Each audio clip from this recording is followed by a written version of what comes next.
Let's jump into Machota here in an interesting Cowboys topic. 5 key questions with Dak going into the final year of his contract. Wanted to get your thoughts on these. What would be the plan if the Cowboys decide to move on in 2025? How's the draft class shaping up? Would you want to see them go with Trey Lance? Is Cooper Rush still an option? Could he lead a playoff team? What do you say? If it's not Dak in 2025, obviously we're going into imagination world here. Okay, but if that does happen, what's the plan? Hey, you know what the big rumor is right now. Can you tell me if Mike McCarthy's still going to be with us? In this scenario, I would say no. Okay, if that's the case, man, then I think there's so many options that you could look at. Would the new coach want to be a guy that would be interested in Trey Lance? Now they'll invested 2 years in Trey Lance. Last year was hey, every day at practice afterwards, we're going to work you in drills. We're going to let you call plays. We're going to let you throw to scout team receivers and practice squad guys and stuff like that. So, now you have another year of that. Now, this year will be the interesting one because how does he look this summer? I think how he plays this summer will tell you a lot of what they might be thinking going forward. Yeah, with Trey Lance, if he has a good preseason, yeah, that'd be cool. I don't think he'd have a good enough preseason, and his health history is so significant that I would want the Cowboys to move on and draft somebody. Hopefully. Oh, okay. I think you're always open to that, and if you look at this draft.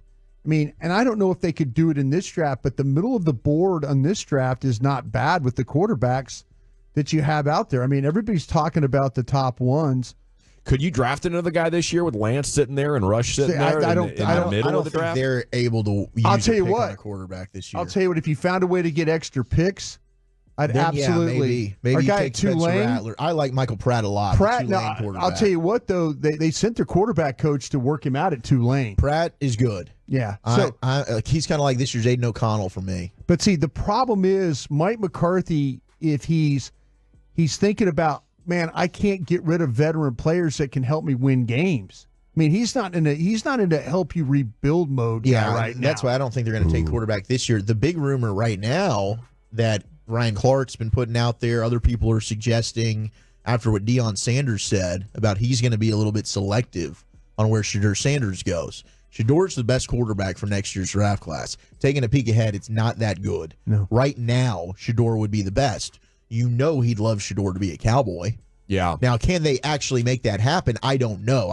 The Cowboys would have to do a lot of things to get up the board. Like a lot of losing. I love that. The idea that Deion would steer Shedeur to the Cowboys. Do you think he would want to? I think he would absolutely want There were that. teams he named. He named all the teams that he played for, all the cities that he played for. Baltimore, Washington, Dallas, San Francisco. He named all those teams as possibilities. That's what he said.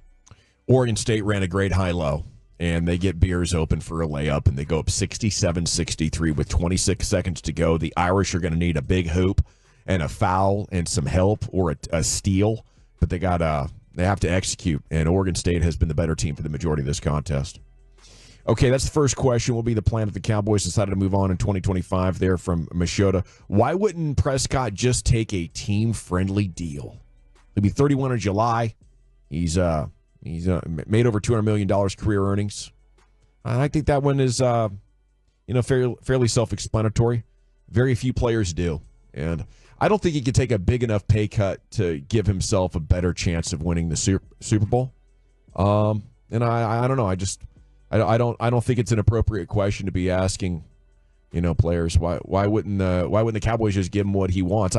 For me, the thing is if I'm Dak, do I believe you're going to spend that money wisely and push me over the top? And maybe down the road, you could make me believe that. But right now, based on the Cowboys' actions, I think they would just say, "Well, thanks. We need that to pay for guys we've already drafted," and that's not what I want to hear.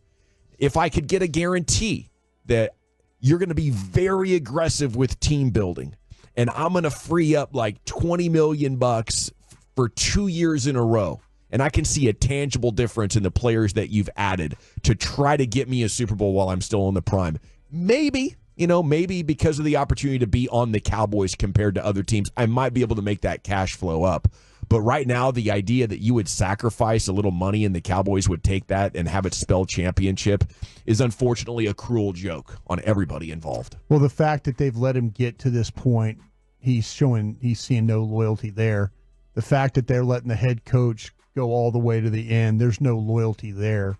So why show loyalty if they're not showing loyalty to you and to the head coach? He might not like the head coach at all. I think, to be honest with you, I think that Dak's not forgiving them for getting rid of Kellen Moore and Doug Nussmeier. Really? Yeah. I think Dak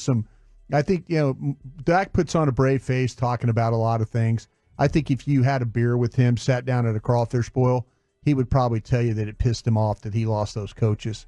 And so, you're not going to be loyal to me with these guys. You're not going to, this contract thing should have been done a long time ago. I mean, it's you can say a lot of that stuff, but I mean, they gave you the fatty boombot contract after you broke your leg. I mean, But that's what they do.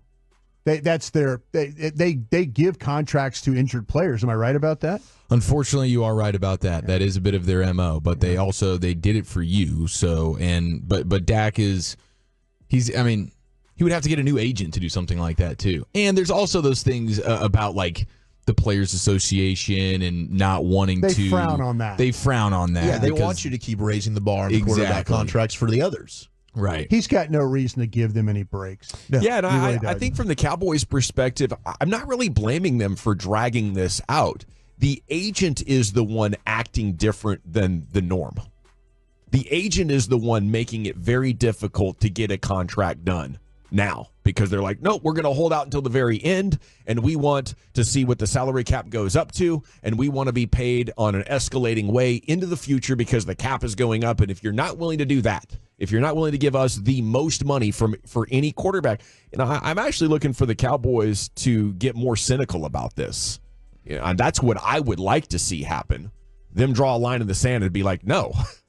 They Are you kidding me? They might be. Do you see the amazing draft run that we went on? Yeah. We've spent so much money. We pushed tons of cash voidable years into the future for Dak and Zach, trying to fit guys like Gilmore and Cooks in. We still couldn't move the ball in the wild card. We still couldn't beat the Packers. Why should we pay this a client of yours like he's doing us this grand favor from being here? It's proven this model doesn't work, and we want to win the Super Bowl. I pray that the Cowboys would negotiate that tough. I think that you might be very well onto something that the way that things are going right now.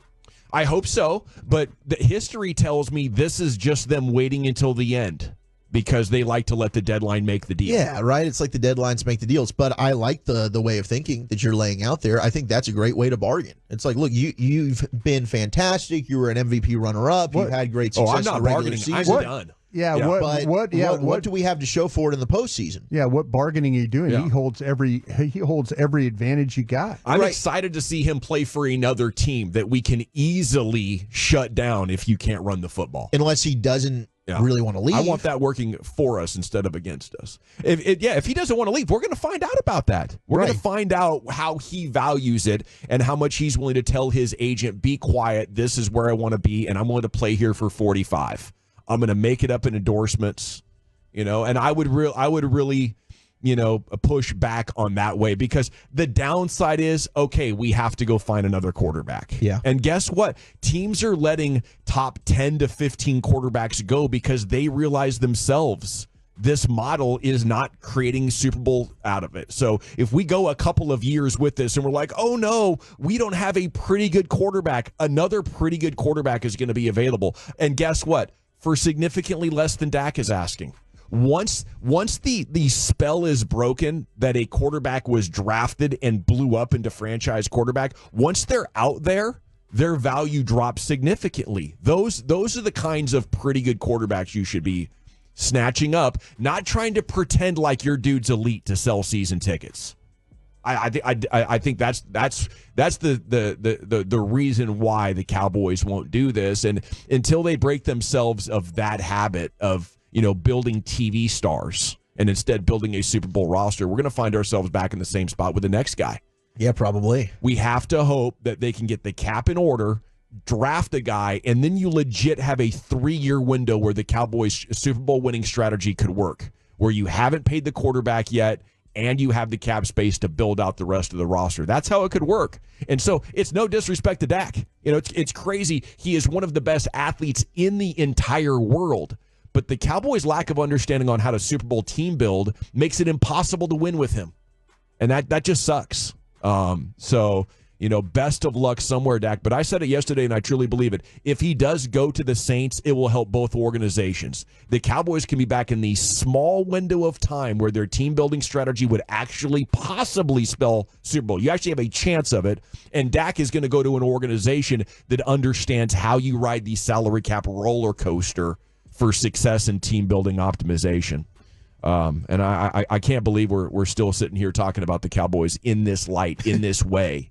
It is plainly obvious for everybody to see, but they just don't want to, and they're too sharp for it to be an accident. That's why I'm convinced we're right back in the same place of them just waiting. They're not reimagining things. They have this process dialed in, yeah, and this cost benefit analysis dialed in.